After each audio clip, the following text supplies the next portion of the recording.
Sadaqallahul azim. Assalamualaikum warahmatullahi wabarakatuh. Ikhwanal muslimin, saudara-saudaraku yang dimuliakan Allah Subhanahu wa taala. Ya. Begitu sedihnya dan mirisnya ketika melihat bangsa kita ini yang mayoritas muslim sudah kembali lagi berpaham animisme dan dinamisme. Sekarang lagi santer membicarakan tentang orang yang mengubah posisi hujan atau mengalihkan hujan. Ya. Sebelum saya memberikan tanggapan teman-teman yang dimuliakan Allah Subhanahu wa taala, setidaknya ada 5 yang dalam Al-Qur'an Allah Subhanahu wa taala berikan hak prerogatifnya yang tidak bisa kita ganggu sebagai makhluk yang menyembahnya. Apa itu yang pertama? Yang pertama, Allah Subhanahu wa taala menyimpan hari kiamat. Jadi tidak ada satupun yang Allah ciptakan, terutama manusia, yang mengetahui tentang adanya hari kiamat. Innallaha indahu ilmus sa'ah. Sebenarnya Allah lah Subhanahu wa taala yang mengetahui tentang hari kiamat itu. Masih teringat jelas pada saat dulu, ya, pada tahun 99, bulan 9, jam 9, mungkin ada sesuatu yang sangat menggemparkan di bumi ini, tapi nyatanya pun tidak terjadi apa-apa. Itu tentang ilmunya Allah tentang hari kiamat, Allah Subhanahu wa taala rahasiakan. Yang kedua, teman-teman semuanya, yang Allah Subhanahu wa taala rahasiakan itu yang tidak bisa diganggu oleh siapapun makhluknya, yaitu tentang cuaca. Yaitu perkiraan cuaca. Tidak ada kepastian hari ini di sini hujan, besok akan terang, ataupun di sini hujan, di sana lagi panas terik. Tidak ada yang bisa memastikan. Boleh jadi panasnya terik pada siang hari ini membuat Allah Subhanahu wa taala kirimkan hujan. Maka yang ada itu adalah perakiraan cuaca, teman-teman. Tidak ada yang bisa memastikan cuaca. Nah, inilah yang kita akan bahas pada kesempatan ini. Yang ketiga, Allah Subhanahu wa taala merahasiakan sesuatu yang ada di dalam rahim seorang ibu. Yakni apapun yang Allah Subhanahu wa taala tetapkan lahirnya seorang anak dari perut ibunya itu adalah sudah menjadi ketetapan Allah Subhanahu wa taala. Walaupun beberapa pasangan merencanakan ingin punya anak laki-laki, ingin punya anak perempuan, tetapi hal itu sangatlah terjadi bukan karena usahanya, tetapi karena Allah Subhanahu wa taala menghendaki anak itu menjadi laki-laki, anak itu menjadi perempuan. Yang ini harus kita yakini, teman-teman. Yang ketiga, Allah Subhanahu wa taala merahasiakan hari esok.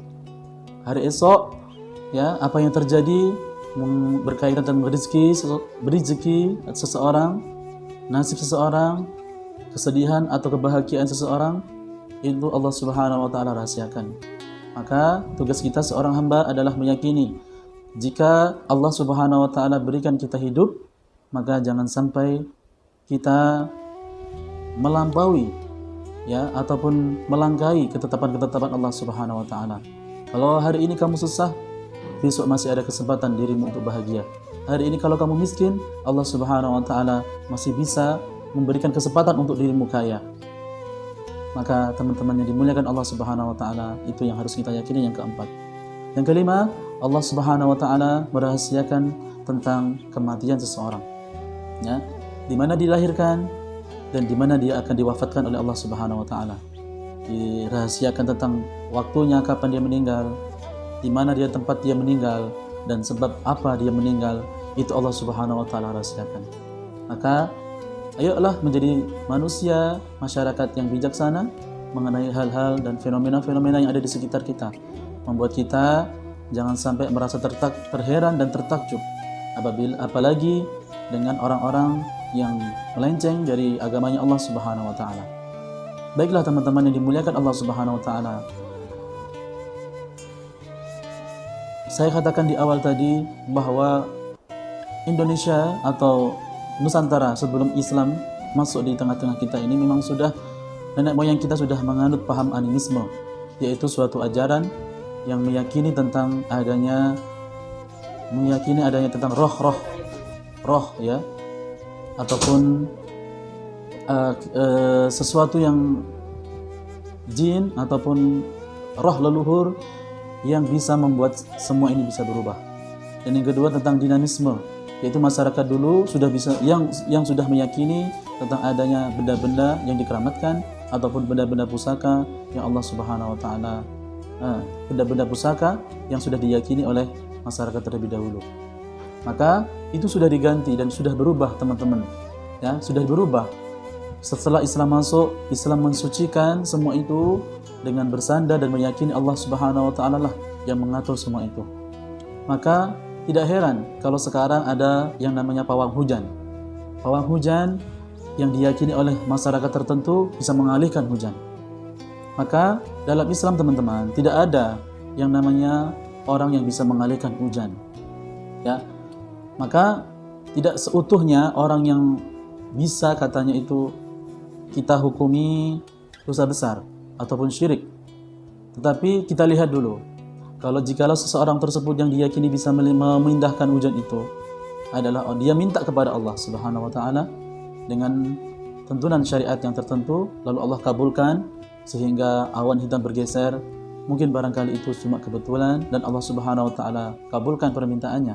Tetapi kalau sudah mantra-mantra yang dia bacakan terus jampi-jampi sehingga dalam kehidupan dia tidak pernah sholat, kehidupan dia jauh dari Allah, ya, baca Al-Qur'annya tidak bisa barangkali, dan itu diyakini oleh masyarakat bisa memindahkan hujan. Na'udzubillah summa na'udzubillah. Maka sedikit kami terdengar ada orang yang bisa memindahkan hujan itu dengan melemparkan celana dalam, ya, ke atap rumah seseorang supaya hujannya itu tidak ada menguasai di sekitarnya. Na'udzubillah. Ada orang yang katanya bisa mengalihkan hujan itu dengan bertapa, membaca mantra-mantra di tengah jalan dan membacakan hal-hal yang aneh, dan itu diyakini oleh seseorang. Dan itu semua ada di negeri kita, teman-teman. Na'udzubillah summa na'udzubillah. Kalau yang diyakininya itu adalah suatu roh atau jin yang bersekutuan dengan dia dan dia bisa mengalihkan hujan, na'udzubillah. Kita sebagai seorang muslim jangan sampai kita percaya, karena itu adalah penganut atau pemahaman animisme, mempercayai roh-roh atau jin-jin yang bisa mengalihkan suatu perkara. Na'udzubillah summa na'udzubillah. Maka hindari, teman-teman, itu semuanya. Kita bisa percaya dan menyandarkan kepada Allah Subhanahu wa taala tentang ketentuan, ketetapan yang Allah sudah tetapkan. Kalau Allah hari ini hujan, Allah Subhanahu wa taala berikan, alhamdulillah, Allahumma shayyiban nafi'an. Walaupun toh di daerah kalian itu belum tertimpa hujan, maka banyak-banyaklah beristighfar kepada Allah Subhanahu wa taala. Barangkali Allah tahan rahmat Allah itu turun di tempat Anda. Barangkali kita banyak dosa di hadapan Allah Subhanahu wa taala. Maka sebagai penutup ini, mudah-mudahan menyadarkan bagi kita semuanya, Allah Subhanahu wa taala, kami tutup dengan Quran surah An-Nisa. A'udzubillahi minasyaitonirrajim. Innallaha la yaghfiru ay yushraka bihi wa yaghfiru ma duna dzalika liman yasha. Sesungguhnya Allah Subhanahu wa taala tidak akan pernah mengampuni orang-orang yang berbuat syirik, tapi Allah Subhanahu wa taala mengampuni dosa selainnya, yaitu selain syirik, bagi siapa yang dikehendaki.